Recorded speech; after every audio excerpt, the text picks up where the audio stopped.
Bola Ahmed Tinubu ka cire tallafin mai yayi tsada, mai yayi wahala. Sannan ka cire tallafin ilimi, makaranta yanzu sai wane da wane.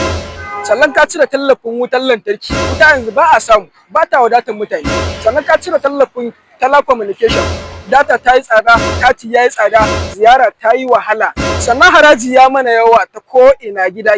Sannan ga bashi ka ciyo mana kimanin tiriliyan 100 da wani abu.